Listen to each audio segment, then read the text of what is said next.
capítulo 15 do comentário de Apocalipse. O capítulo 15 é 7 anjos com 7 pragas. 15. E vi no céu outro sinal grande e maravilhoso. 7 anjos tendo as últimas 7 pragas, pois por meio delas se cumpre a ira de Deus. E vi como se fosse um mar de vidro mesclado com fogo, e os que venceram a besta e sua imagem e o número de seu nome estavam em pé junto ao mar de vidro, segurando harpas de Deus. E entoavam o cântico de Moisés, servo de Deus, e o cântico do Cordeiro, dizendo: Grandes e maravilhosas são as tuas obras, Senhor Deus Todo-Poderoso. Justos e verdadeiros são teus caminhos, ó Rei das nações. Quem te temerá, ó Senhor, e não glorificará o teu nome? Porque só tu és santo, pois todas as nações virão e adorarão diante de ti, porque teus feitos justos se têm manifestado. E depois destas coisas olhei e no céu foi aberto o templo da tenda do testemunho. E 7 anjos, tendo 7 pragas, saíram do templo. Estavam vestidos de linho puro e resplandecente, e tinham cintos de ouro em torno do seu peito. E uma das 4 criaturas viventes deu aos 7 anjos 7 taças de ouro cheias da ira de Deus, que vive para todo sempre. E o templo se encheu com a fumaça da glória de Deus e de seu poder. E ninguém foi capaz de entrar no templo até que se cumprisse as 7 pragas dos 7 anjos. Visão 5, as 7 taças do juízo, o cenário 15:1-8. Os capítulos 15 e 16 formam uma unidade na qual um introduz outro. Aliás, 15:1 menciona 7 anjos com as últimas 7 pragas, e 16:1-21 descreve os anjos, cujo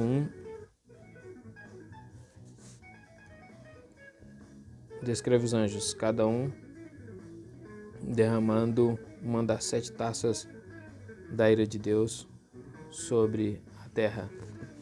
Este componente de 7 pragas forma o último ciclo na série interconectada de 7 selos, trombetas e pragas. Uma vez mais, vemos que esta unidade conclui-se com uma referência distinta ao juízo de Deus sobre os incrédulos. O ciclo de selos registra a frase a 4ª parte da terra, 6.8. O ciclo das trombetas usa o termo 1/3 para designar destruição parcial, 8.7. Este último ciclo, contudo, termina com juízo completo e total. Quando o 7º anjo derrama sua taça, um brado vindo do trono de Deus diz: feito está. Em suma, os 3 ciclos de selos, trombetas e taças seguem-se uns aos outros com juízos crescentemente severos. E o último realça finalidade. Há certa similaridade entre a declaração inicial de 12:1, apareceu no céu um grande sinal, e a de 15:1, e vi no céu outro sinal, grande e maravilhoso. Além disso, há um paralelo entre os que venceram a besta, sua imagem e o número de seu nome, 13 do 14 ao 18. E a fraseologia em 15.2 e por último 13.1,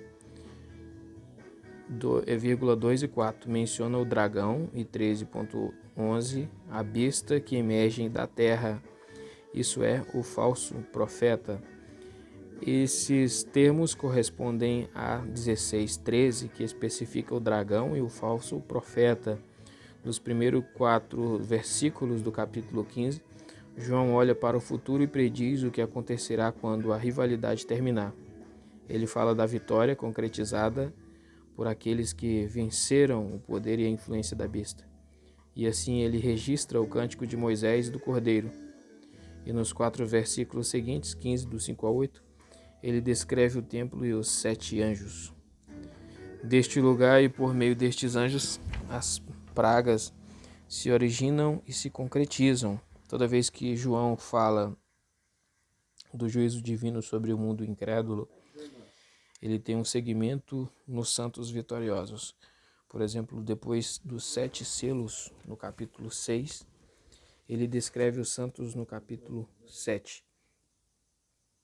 Seguindo as 7 trombetas, capítulo 10, 11, ele descreve o cuidado protetor de Deus sobre a igreja.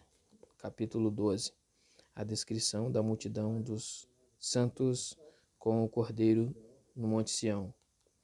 14.1 ao 5 é justaposta com os terríveis juízos de Deus sobre os seus inimigos. 14.6, 11, a ceifa dos crentes precede a dos incrédulos a 14.15 ao 20. Versículo 1. E vi no céu outro sinal grande e maravilhoso. 7 anjos tendo últimas 7 pragas.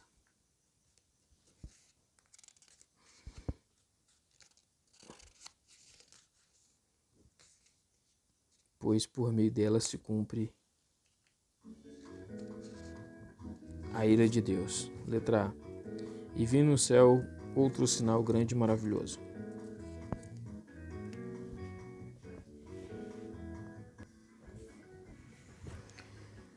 O versículo 1 dá início aos 3 versículos seguintes, de modo que cria uma tela de fundo para os versículos 5 a 8. Os versículos 2 a 4 formam um interlúdio que descreve os santos que têm triunfado sobre o mal e agora estão entoando um cântico para adorar e exibir a glória de Deus. A aparente incoerência é típica do estilo de João no Apocalipse. Por exemplo, em 8:2, ele menciona 7 anjos com 7 trombetas, mas antes de enumerar cada anjo tocando a sua trombeta, ele introduz outro anjo que oferece incenso misturado com as orações dos santos e que lança o fogo do altar para a terra. 8:3 ao 5. Embora João prontamente use o adjetivo outro em relação a um anjo, aqui o adjetivo põe um sinal no céu em sequência com a mulher radiante, 12 do 1 ao 2. E seu oponente, o grande dragão, 12:3. Esta é, pois, a terceira vez que João vê um sinal no céu. O verbo vir ocorre 42 vezes no Apocalipse, 3 delas em 15:1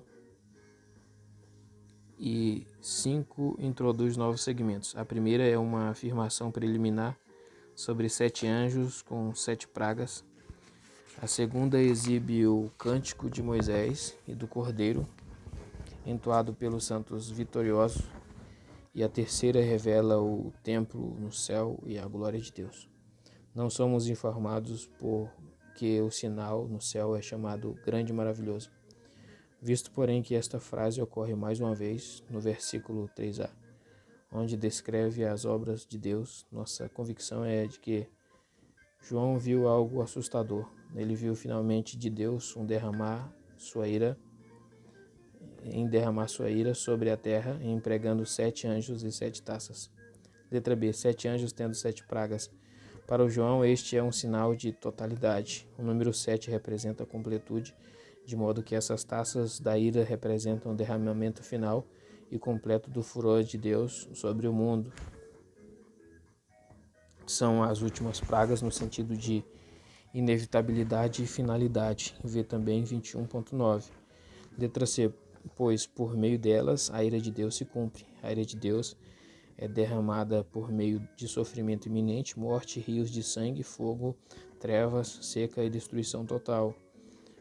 Ver 16, do 2 a 21. Note o verbo se cumpre, o qual indica que o fim chegou, e com ele, muito embora João tenha muito a dizer nos capítulos que precedem a cena do grande trono branco, 20, do 11 ao 15, isso significa que o ciclo das 7 pragas está completo e aponta para o final.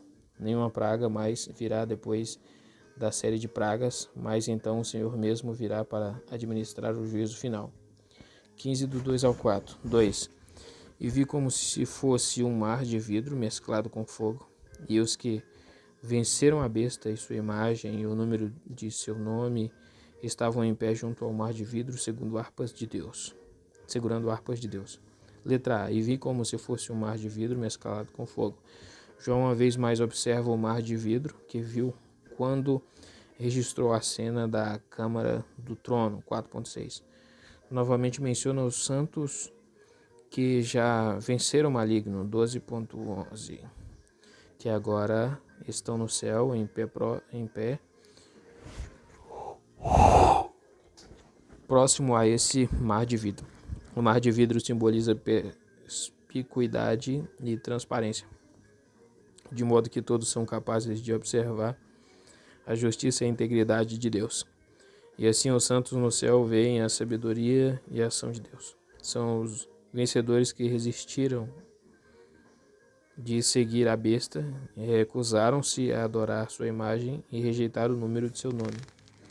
Note que nessa passagem o mar é mesclado com fogo, o que simbolicamente dirige a atenção para a coluna de fogo que guiou os israelitas na travessia do Mar Vermelho. O fogo descrito é um símbolo de luz e alegria para todos os santos que estão em pé próximo ao mar de vidro. Mas o mar mesclado com fogo é também um símbolo da ira de Deus diretamente para seus inimigos. Como os egípcios foram para o fundo do mar enquanto os israelitas chegaram em segurança à praia do outro lado, assim o mar mesclado com fogo destrói o anticristo e suas hordas. Letra B. E os que venceram a besta e sua imagem e o número de seu nome estavam em pé junto do mar de vidro. Os santos em glória são aqueles cuja tarefa na terra está concluída. São os vitoriosos em sua batalha contra a besta. Ora, esta afirmação é deveras notável, porque a besta foi dado o poder para fazer guerra contra os santos e os vencer. 13.7. Eles, porém, recusaram-se a adorá-la e a portar o número de seu nome. 13, do 16 ao 18. Numerosos santos perderam suas vidas nesta guerra, não obstante, espiritualmente granjearam a vitória, permaneceram fiéis até o fim e receberam a coroa de glória. Letra C. E estavam segurando harpas de Deus.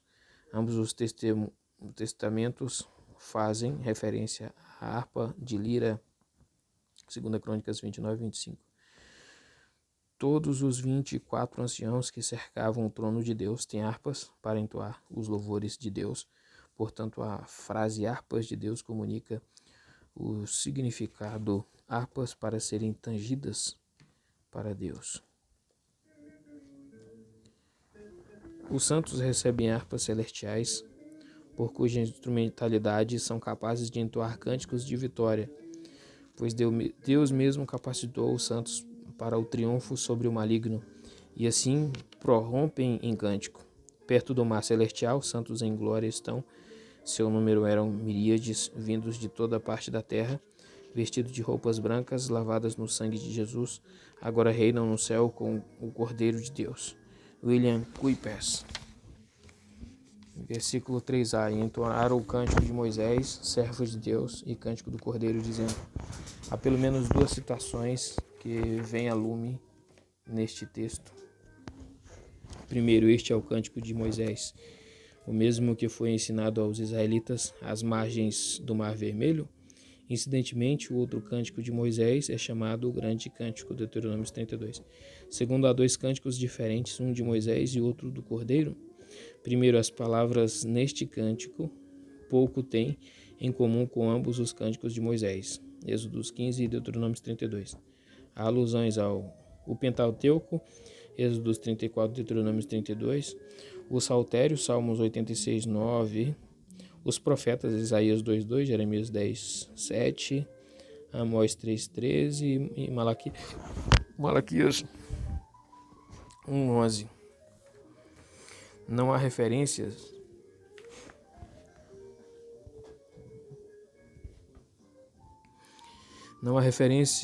ao cântico de Moisés, Êxodos 15. Há apenas uma referência indireta ao grande cântico de Moisés, Deuteronômio 32:4, a qual na Septuaginta dá um tom para este hino. Verdadeiras são tuas obras, e todos os seus caminhos são justos. Deus é fiel e não há nele injustiças, justo e santo é o Senhor. Embora presumamos que João tivesse em mente o grande cântico de Moisés, sugerimos que se recorre à memória e assim faz alusão a várias passagens extraídas das 3 partes do Antigo Testamento supramencionadas.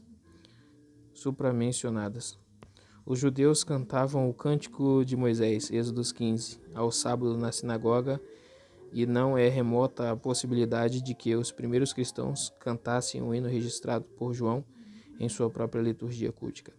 O hino reflete os poderosos feitos de Deus, frequentemente observados pelos escritores veterotestamentários, e um louvor de triunfo dedicado ao Senhor Deus. Segundo, é inútil procurarmos por um cântico do Cordeiro no Novo Testamento. Não obstante o Apocalipse, há hinos dedicados ao Cordeiro, de modo que poderíamos, com razão, interpretar a frase cântico do Cordeiro como um cântico com o intuito de glorificá-lo, visto, porém, que a primeira frase é simplesmente o cântico de Moisés e não o cântico a Moisés. Endosso a manutenção do paralelo dessas duas frases. A melhor solução para o problema é visualizar a maneira como João enfatiza determinado ponto.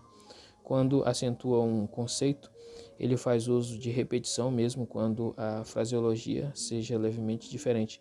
Por exemplo, a carta à igreja em Pérgamo faz menção dos ensinos de Balaão e dos nicolaítas, respectivamente, os quais vieram de 2 fontes, ainda que sejam os mesmos 2, 14 e 15. Da mesma forma, o cântico de Moisés e o cântico do Cordeiro não são 2 hinos diferentes, mas um e o mesmo cântico, 15.3.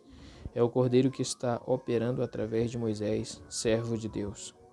Moisés foi servo na casa de Deus, Cristo, porém, é filho sobre essa casa e é, portanto, o maior dos dois. 3b. Grandes e maravilhosas são tuas obras, Senhor, Deus Todo-Poderoso. Justos e verdadeiros são teus caminhos, ó Rei das nações. Quem não te temerá, ó Senhor, e não glorificará teu nome? Porque só tu és santo, pois todas as nações virão e adorarão diante de ti, porque teus feitos justos se têm manifestado. Aqui lemos palavras e frases que são extraídas primeiramente da enologia veterotestamentária, como indicam as referências ao saltério. Por exemplo, a primeira linha, grandes e maravilhosas são tuas obras, ó Senhor Deus Todo-Poderoso, é um eco de Salmo 111, 2.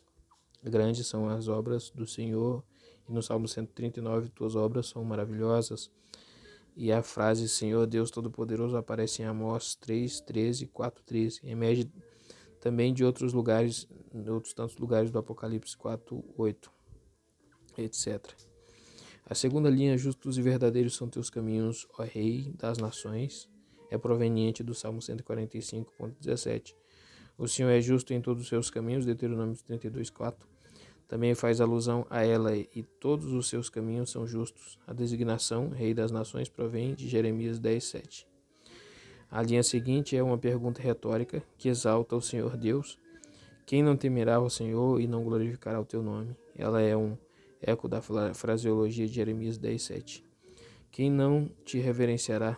E do Salmo 86, 9.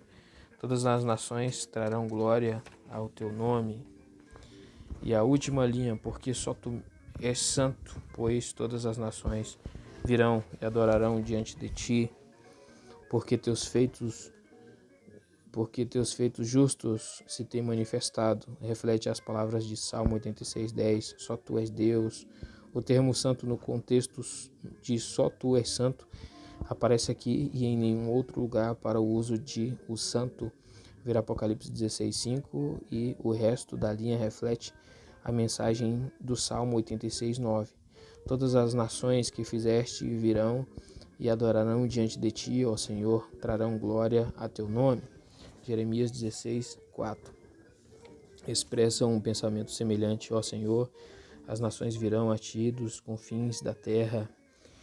Isaías 2:2 e o Salmo 98:2 enaltece a Deus com estas palavras: ó Senhor, o Senhor revelou sua justiça às nações, João frequentemente se refere a todas as nações no Apocalipse. Concluo com duas observações. Primeiro, o hino que João registra é uma sequência de alusões ao saltério e à profecia de Jeremias. Segundo, o hino fornece uma resposta tríplice à pergunta retórica situada no início do versículo 4. Isso é feito por 3 sentenças separadas, todas elas começando com porque ou pois, para expressar causa. Versículo 5.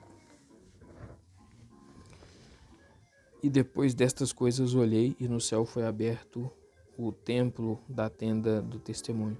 A sentença inicial, que também ocorre em 4.1, comunica que a atenção de João se volve da visão dos santos no mar de vidro para uma visão do que está para acontecer no céu. Depois do interlúdio dos versículos 2 e 4, João agora continua a mensagem do versículo 1, focalizando os 7 anjos com as 7 pragas.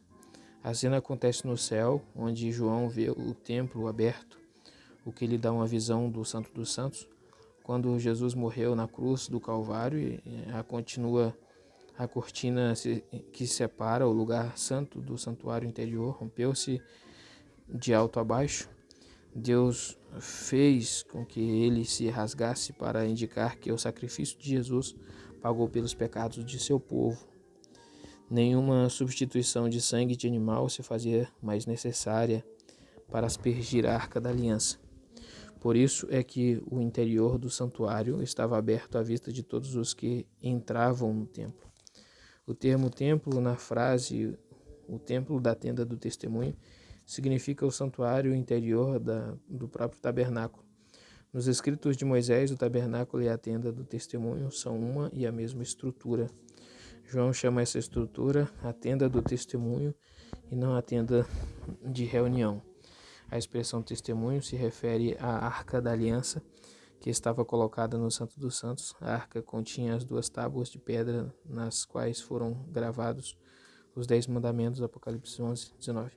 Em suma, a expressão é uma alusão aos 10 mandamentos, os quais eram a condição básica da aliança que Deus fizera com o seu povo no Monte Sinai, Êxodo 25:16.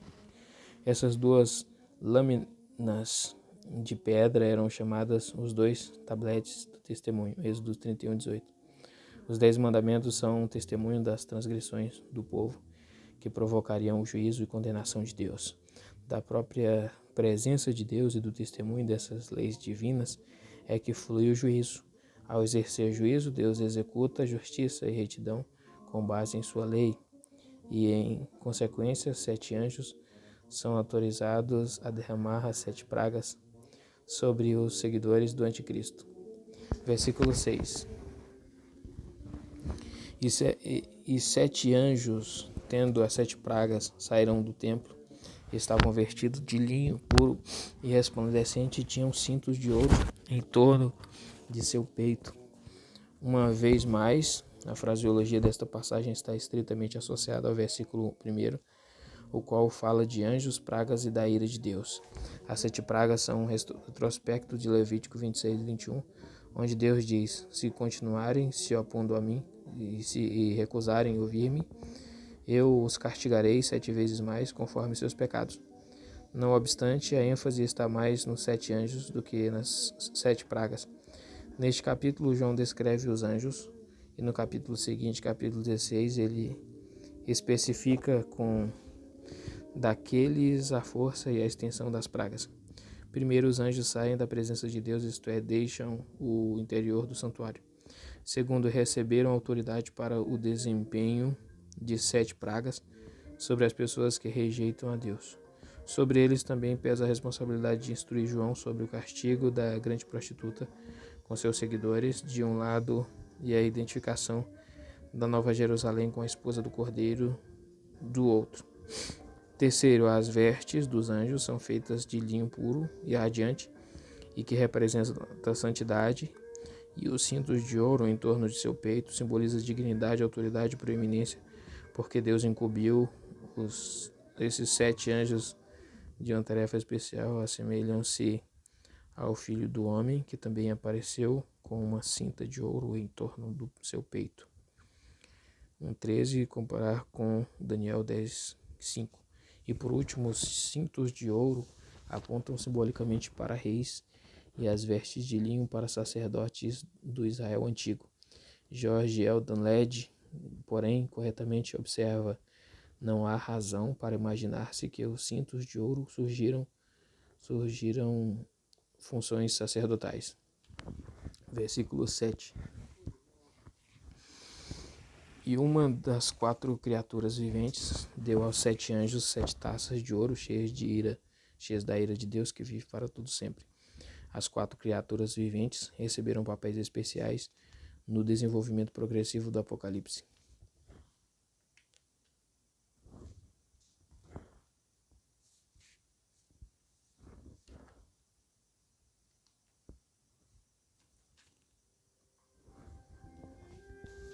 As 4 criaturas viventes representam a criação divina, e as 7 taças de ouro são cheias de fúria de sua ira. Taças de ouro foram usadas no serviço do tabernáculo e do templo de Salomão, Êxodo 25:29 e 2 Crônicas 4:22. Eram objetos chatos moldados na forma de um prato ou pires para comportar incenso. Agora estas taças estão cheias de ira divina, de cujo furor ninguém consegue escapar. Apocalipse 6:17 e 14:10. João conclui este versículo com uma frase que descreve Deus como aquele que vive para todo sempre. Esta frase ocorre frequentemente no Apocalipse 4:9 e Daniel 4:34. E implica que os ídolos são objetos inanimados e não poderiam inspirar temor, enquanto que Deus, que vive para sempre, deve ser temido. Versículo 8. O templo se encheu com a fumaça da glória de Deus e de seu poder, e ninguém foi capaz de entrar no templo até que se cumprissem as 7 pragas dos sete anjos.